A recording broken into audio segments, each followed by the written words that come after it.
প্রথমেই আপনাদের জানাবো এমন একজনের কথা যিনি বিশেষভাবে সক্ষম।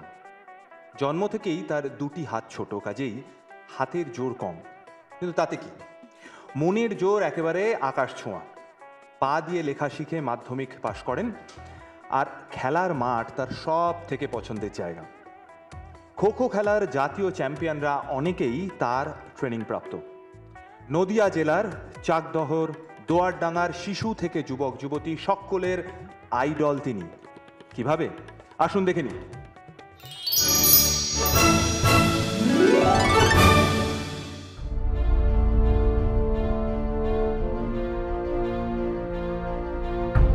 বিশেষভাবে সক্ষম, জন্ম থেকেই তার দুটি হাত ছোট, ফলে হাতের জোর কম। তাতে কি, মনের জোর আকাশ ছোঁয়া।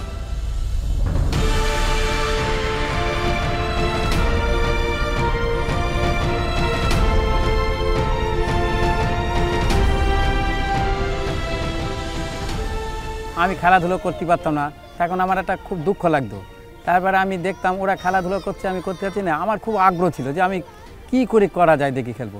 তা আমার বাড়ির পাশে মাঠ ছিল, তা আমি সেই মাঠে প্রথমে ফুটবল খেলা করতাম। ফুটবল খেলা করতে করতে তারপরে প্রাইমারিতে স্পোর্টস হতো। স্পোর্টসে আমি প্রথমবার দেখি স্পোর্টসে সব প্রাইজ নিচ্ছে, আমার খুব একটা দুঃখ লাগতো। আমি যে দেখছি পরের বছর, আমি তখন ক্লাস 3-তে উঠি, তখন ক্লাস 3-তে উঠে আমি মাস্টারমশাইতে বললাম আমি স্পোর্টসে নাম দেবো। মাস্টারমশাইরা বলছে যে তুমি পারবে? আমি বলছি হ্যাঁ পারবো, মনের জোর থাকলে সব কিছু হয় বলে আমি 100 মিটারে হাই জাম্পে লং জাম্পে নাম দিয়েছিলাম। তা আমি 100 মিটার ফার্স্ট হয়েছিলাম, লং জাম্পে কিছু হতে পারিনি, কিন্তু আমি হাই জাম্পে ফার্স্ট হয়েছিলাম। তা সেই থেকে হাই জাম্পে ফার্স্ট হওয়ার পর আমাকে সবাই খুব উৎসাহ দিয়েছিল যে একটা প্রতিবন্ধী ছেলে 7টা স্কুলে এখানে কম্পিটিশন পড়ছে, তো সেই 7টা স্কুলের মধ্যে আমি ফার্স্ট হয়েছিলাম। জগবন্ধু মণ্ডল একজন শারীরিক প্রতিবন্ধী, তার দুটো হাত নেই। তার মানসিকভাবে তিনি এত দৃঢ়, তিনি কারুর সহযোগিতা চান না যে কেউ তাকে অনুগ্রহ করুন। প্রাইমারিতেও খুব উৎসাহ দিত যে এত বড় একটা প্রতিবন্ধী ছেলে এত দূরে এগিয়ে গেছে। তারপরে আমার একবার কলকাতায় প্রতিবন্ধীতে স্পোর্টস হয়েছিল, সেই স্পোর্টসে আমি গিয়েছিলাম। আমার এই চাকদের একটা রমার সরকার বলে, কবাডিতে উনি অর্জুন পুরস্কার পেয়েছে, আমাদের পাড়ার মেয়ে, উনি নিয়ে গিয়েছিল ওনার কলকাতায় যখন চাকরি করতো আমাকে নিয়ে গিয়েছিল, সেখানেও আমি হাই জাম্পে ফার্স্ট হয়েছিলাম। তারপরে আস্তে আস্তে আমি ওটা ছেড়ে দিয়ে খোখোর দিকে চলে আসলাম। পা দিয়ে লেখা শিখে মাধ্যমিকে পাশ করেন।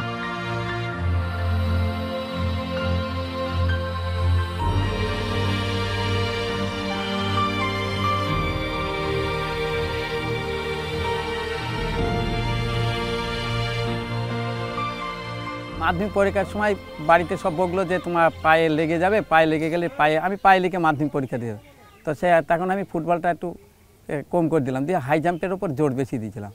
তা হাই জাম্পে করতে গিয়ে একবার পরে মাটিতে পড়েছিলাম, লাভ মেরে হাত ঠেকাতে পারিনি। হাই জাম্প ছেড়ে দেওয়ার পরে ঘুগিয়া স্কুলে একটা খোখো খেলা হচ্ছিল, তা সেই খোখো খেলাটা দেখে আমার ভালো লাগলো। সেই খেলাটা দেখার পরে আমি আবার মাঠে এসে কিছু ছেলেপিলের বললাম, তারপর ফুটবলও কোচিং করাতাম, নিজে ফুটবল খেলেছি, প্রায় 10 বছর ফুটবল খেলা করেছি। চাকদার জন্য এ ডিভিশনে খেলা, আমাদের বি ডিভিশন টিম ছিল, তাই স্কুলের মাস্টারমশাইরা খুব উৎসাহ করতো আমাকে।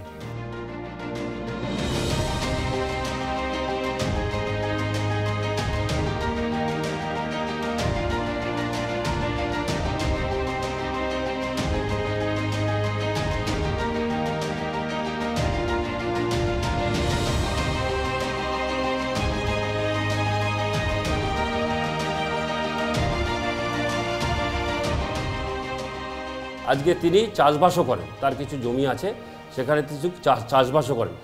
একটা অসাধারণ মানুষ, আমি এনাকে যত দেখেছি তত মুগ্ধ হয়েছি। কারুর কাছে গলগ্রহ হওয়ার কোনো তার তিনি প্রয়োজনীয়তা অনুভবই করেন না। তিনি দুটো হাত নেই, প্রতিবন্ধী, তা সত্ত্বেও তার যে মানসিক জোর এবং মানুষের পাশে থাকার তার যে ঐকান্তিক ইচ্ছা, আমরা এটা প্রতিনিয়ত অনুভব করি।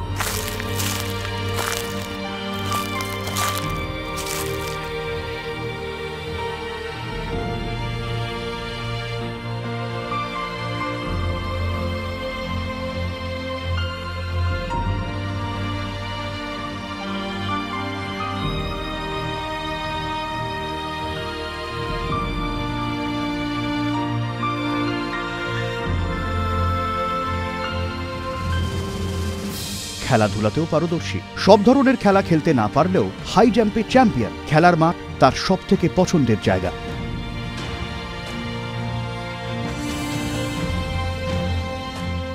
ফুটবল খেলা শেখাতাম, আর ফুটবলে তখন না প্লেয়ার কেনা বেচা চলতো। চাকদা একসময় এমন হয়ে গিয়েছিল যে আমি এখানে খরচা করে ছেলে মেয়ে তুলছি, আর চাকদাতে তখন টাকা দিয়ে ওরা রেখে দিত।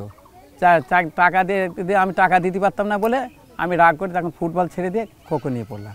আর খোখোতে গরিবের ছেলে মেয়ে সব খেলাধুলো করে, তা গরিবের ছেলে দিলে খেলাধুলো করতে খরচাটা কম, একটা প্যান্ট একটা গেঞ্জি হয়ে যায়। তা ওরা প্রথম বছর যখন ট্রেনিং করানোর পরে আমার 2-4টে জেলাতে গেলাম, জেলা থেকে যাওয়ার পর আমার একটা সিলেকশন হলো। প্রথম বছরই বাংলা দলে আমার 2টো ছেলে 2টো মেয়ে পেয়েছিল। তাই ওরা খেলার শিখে আসার পর কোচিংয়ে ওরা যেভাবে খেলতো, যেখানে খেলা হতো আমি নিজে, আমার তো টিকিট কাটতে হতো না, আমি সেখানে খেলা দেখতে যেতাম। দেখে কীভাবে খেলা করে সেই খেলাগুলো দেখে শেখার পরে আমি এই জায়গায়। তিনি খেলার মাঠের লোক, আদ্যপান্ত খেলার মাঠের লোক। তিনি একজন সরকারের আজকে শিক্ষা বিভাগের, তিনি ক্রীড়া বিভাগের চাকরি করেন এবং আমার এখানেই তিনি চাকরি করেন। আমরা তাকে আরও বেশি করে অনুপ্রাণিত করি, তার কারণ তিনি যেভাবে প্রতিনিয়ত দুস্থ ছেলেমেয়েদের নিয়ে আজকে তিনি খোখোর ট্রেনিং দিচ্ছেন। আজকে তার হাত ধরে প্রচুর খেলোয়াড় আজকে প্রতিষ্ঠিত হয়েছে জাতীয় স্তরের, আজকে তারা প্রতিষ্ঠিত হয়ে আজকে তারা চাকরি বাকরি করছেন। চাষবাস, দোকান ও রাজ্য সরকারের দেওয়া 8,000 টাকা মাইনের চাকরি সামলে এলাকার দিন আনা দিন খাওয়া পরিবারের ছেলেমেয়েদের খোখো খেলার প্রশিক্ষণ দিয়ে আসছেন বিগত 30 বছর ধরে। 96 সালে যখন আমি বাচ্চা, তখন উনি আমাকে হাতে করে খোখো মাঠে নিয়ে এসছে। আজকে খোখোর মানে এই জায়গায় মানে প্রথম থেকে যে স্টার্টিং করেছে ওনার জন্যই, উনি করেছেন।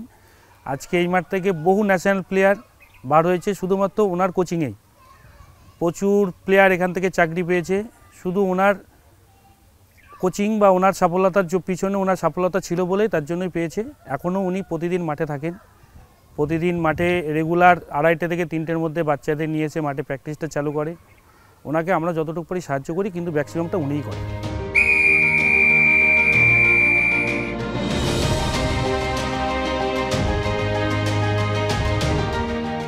পাশাপাশি খেলার যাবতীয় সরঞ্জামও কিনে দেন নিজের উপার্জন থেকে। তার ছাত্রছাত্রীদের অনেকে আজ জাতীয় স্তরে খেলোয়াড় কেবল নন, বেশ কিছুজন চাকরিও পেয়েছেন। প্রচুর ছেলে মেয়ে খেলা শেখাই আমি।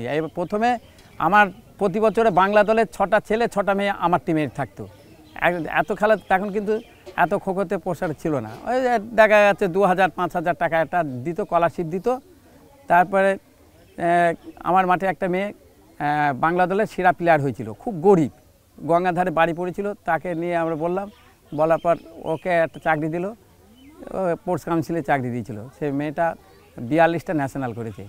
ওর চাকরি দেখার পরে এক এক করে তারপরে আমার মাঠে প্রচুর ছেলে মেয়ে আসতে আরম্ভ করলো। তারপরে পুলিশে 5টা ছেলে ঢুকলো, 5টা ছেলে ঢুকলো পুলিশে ট্রায়াল হলো, শুধু খোখোর থেকেই নিয়েছিল। তো 5টাই আমার মাঠের ছেলে। ওদের চাকরি দেখে এক এক করতে করতে মাঠে এখন প্রচুর ছেলে মেয়ে। তারপরে আমার টিমটা এখন একটু কমা হয়ে গেছে। কমা বলতে জল তরঙ্গ একটা খেলা হয়েছিল থানা, তাতে আমার টিম চ্যাম্পিয়ন হয়েছিল ছেলে মেয়ে 2। তাই এবার সব গরিবের ছেলে মেয়ে ওই 7,000 টাকা তখন সিভিল পুলিশে থানা থেকে বললো, এবার মমতা বন্দ্যোপাধ্যায় ঘোষণা করলো যে যারা এই খেলাটায় পজিশন পেয়েছে তাদের সব সিভিলে নিয়ে নেবে। তো আমার ওখানে 12টা ছেলে 12টা মেয়ে সিভিলে ঢুকে গেছে। ওদের 10,000 টাকা করে মাইনে দিচ্ছে। তা ওরা যেদিন ছুটি পায় সেদিন একটু প্র্যাকটিস আসে, যেদিন না পায় সেদিন করে। তার সপ্তাহে 2 দিন 3 দিন প্র্যাকটিস হয়। ওনার কোচিংয়ে আমরা বাংলা দলের হয়ে খেলেছি, জাতীয় দলে খেলেছি।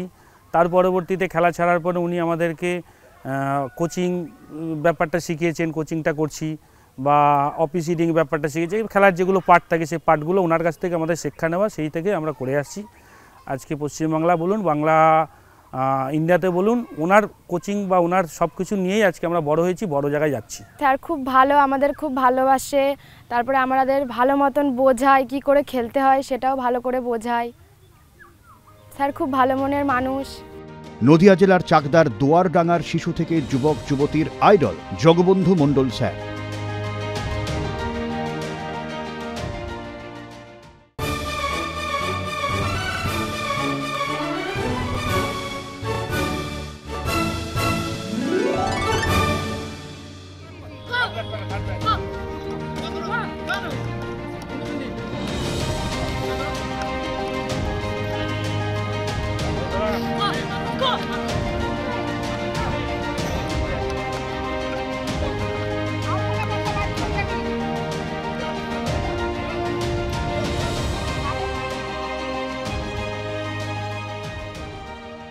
শুধু শুধু খেলার জগতে নয়, খেলার বাইরের জগৎটাও জগাদা এখানে যে সমস্ত প্লেয়াররা খেলতে আসে তাদের বাড়ির দিকটা বলুন, আমি খুব নিম্নবিত্ত যারে বলে, আমার বাবা নেই, ছোট্টবেলায় আমার বাবা মারা গেছে, আমি আমার বাবাকে দেখিনি, কিন্তু একবার আমরা একদম গঙ্গার এখানে ভাগীরথী গঙ্গা আছে, সেখানে আমাদের গঙ্গা যখন ভাঙছে আমরা তখন বাড়ি থেকে হয়তো 500 ফুট দূরেও নাই গঙ্গা, তখন জগবন্ধুদাকে শুধু একজন খবর দিল যে তোমাদের মাঠের একটা প্লেয়ারের বাড়ি ভেঙে যাচ্ছে, তখন এইখানকার যত আমাদের নিউ বিবেকানন্দ স্পোর্টিং ক্লাবের শুধু খোখো নয় ফুটবলও আছে, সেখান থেকে সমস্ত প্লেয়াররা ওই মানে দেন এখান থেকে যা লাগে একটা বাড়ি ভাঙতে সমস্ত কিছু জগাদার দাঁড়িয়ে থেকে সেই বাড়িকে সরিয়েছে।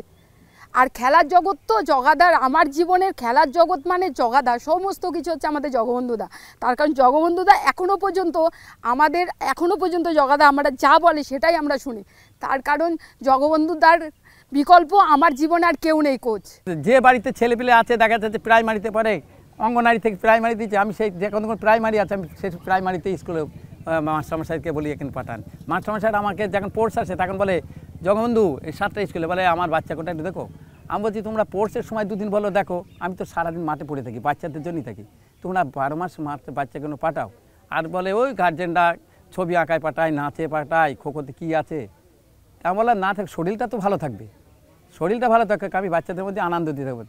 কতগুলো বাড়িতে যে বাচ্চা আসে দেখা 1 সপ্তাহ আইলো আর ভালো লাগছে না, আমি সেই বাড়িতে যাই, গার্জেনকে ডেকে নিই, বলি তুমি দেখো বাচ্চাগুলো এরা কী সুন্দর পিটি করছে, খেলাধুলো করছে, শরীরটা দেখো, যারা খেলাধুলো করছে তাদের শরীর খারাপ হয় না, এই বলে বাচ্চাগুলোকে আমি নিয়ে আসি। তারপর নিয়ে আসার পর 2 দিন সকালে যেদিন প্র্যাকটিস করা একটু আনন্দ দিই, দেখা যাচ্ছে বেশি পারি তো 5 টাকা দামের একটা করে বিস্কুট দিলাম, না একদিন কচুরি খালাম, কোনো দিন পরোটা খালাম, ওই 10টা হলো ওরা এসে গল্প করে আজকে আমাদের সকালে টিফিন খাইছে, তারপরে রবিবারে দেখা গেল 30 জন হয়ে গেল। এবার এই করে আমি ওইসব ওদেরকে লোভ দিয়ে মাঠে নিয়ে আসতাম, এখন প্রচুর ছেলে মেয়ে হয়েছে।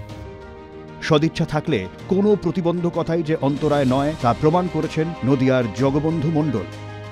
মদন মিত্র আমার 1 সপ্তাহের মধ্যে যুব ভারতীতে একটা সিকিউরিটির কাজ দিয়েছিল, বললো তুমি শুধু ভিআইপিতে বসে থাকবে। তাই এবার আমার 10টা 5টা ডিউটি, আমি মাঠে আসতে পারতাম না। এবার একটা বছর আমার খুব কষ্ট হতো যে 4টে বেজে গেলে না আমি আর অফিসে থাকতে পারতাম না। তারপরে অফিসাররা বলছে কী ব্যাপার তুমি এরকম করো, আমি বলছি স্যার এই ব্যাপার আমি খেলাধুলো করাই। তা অফিসারকে বলার পর উনি বললো যে অফিসের সরকারি চাকরিগুলোতে এইভাবে ছেড়ে যাওয়া যাবে না, তাহলে তুমি চাকরি ছেড়ে দাও, খেলাধুলো নিয়ে থাকো। আমি বলে তাই করব।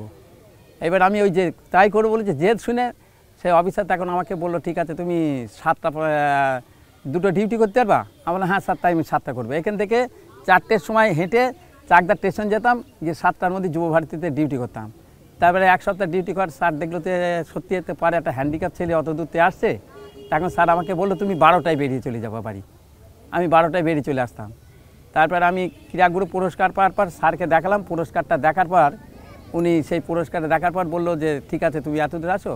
উনি তখন আমাকে ট্রান্সফার করে চাকদা বিডিও অফিসে করে দিয়েছে। আমার কাছে তো ঈশ্বরই বটে, কিন্তু আমার মানে মা বাবার পরে যে উনি আমাদের ছোটোবেলায় আমরা মানে 3 ভাই বোন, খুবই আমাদের অবস্থা খারাপ ছিল। তারপরে শুধু খেলা না, ওনার কাছে খেলা প্লাস আমার টিউশনি ওনার কাছে করা, সেই 5 থেকে আমি 9 পর্যন্ত পড়েছি সব ওনার কাছে। আমার নিজের সংসার চলছে প্লাস আমার বাবার সংসারও চালাচ্ছি শুধু ওই জন্য, এই মানুষটার জন্য। আমি চিন্তা করছি যে ওরাও একটু বড় ধরনের প্লেয়ার হোক, আমি দেখতে চাই তারা একদিন নাম করবে যে না আমাদের জগবন্ধুদের ছিল, ওর দৌলতে আমরা এত দূর গেছি। এটা আমার যে বাচ্চাদের আমি যেরকম একটা ভবিষ্যৎ পেয়েছি, ওদের একটা ভবিষ্যৎ করার জন্য আমি খুব চেষ্টা করছি। খেলার জগতে তার এই অনন্য অবদানের জন্য জি 24 ঘন্টা অনন্য সম্মান 1431 অনন্য সাধারণ বিভাগে সম্মানিত জগবন্ধু মণ্ডল। তাকে সম্মান জানাতে পেরে আমরাও সম্মানিত।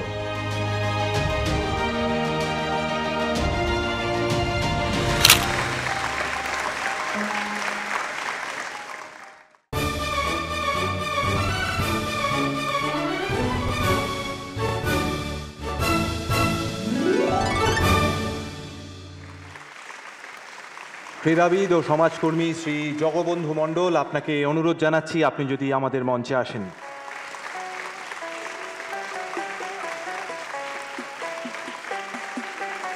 এই অনন্য সাধারণ মানুষগুলির জন্য যেন আমাদের হাততালিতে কোনো কার্পণ্য না হয়, বারবার সেই অনুরোধ করব।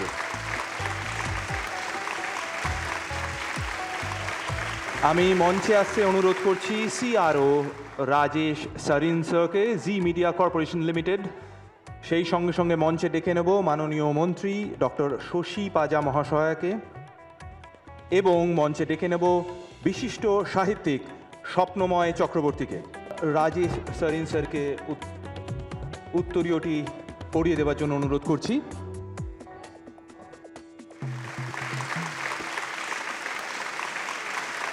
ডক্টর শশী পাজা, আপনাকে অনুরোধ করব যদি আপনি জগবন্ধু বাবুর হাতে সার্টিফিকেটটা তুলে দেন।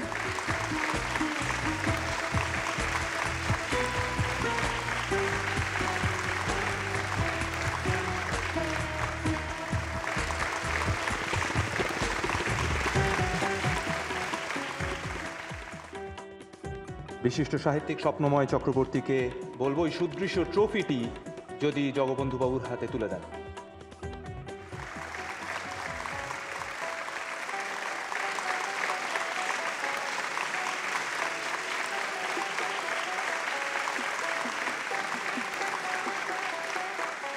জগবন্ধু বাবু, আপনাকে সম্মান জানাতে পেরে আমরা সম্মানিত বোধ করছি। আপনার কাছ থেকে খুব ছোট্ট করে দুটি কথা একটু শুনতে চাইছি। আমার খুব ভালো লাগছে, এত সুন্দর অনুষ্ঠান। আমি এর আগে একটা পেয়েছিলাম আর এই একটা দ্বিতীয় পুরস্কার পেলাম। এরকম বড় মঞ্চে আমি উঠলাম প্রথম। আপনার জন্য কোনো মঞ্চই অতটা বড় নয়, এটুকু আমরা একেবারে স্পষ্ট করে বলতে পারি। আপনি এভাবেই আপনার লড়াই চালিয়ে যান, আপনাকে দেখে আমরা আরও উৎসাহ পাবো। Thank you sir, thank you very much. বাংলার আওয়াজ, বাঙালির আবেগ, জি 24 ঘন্টা।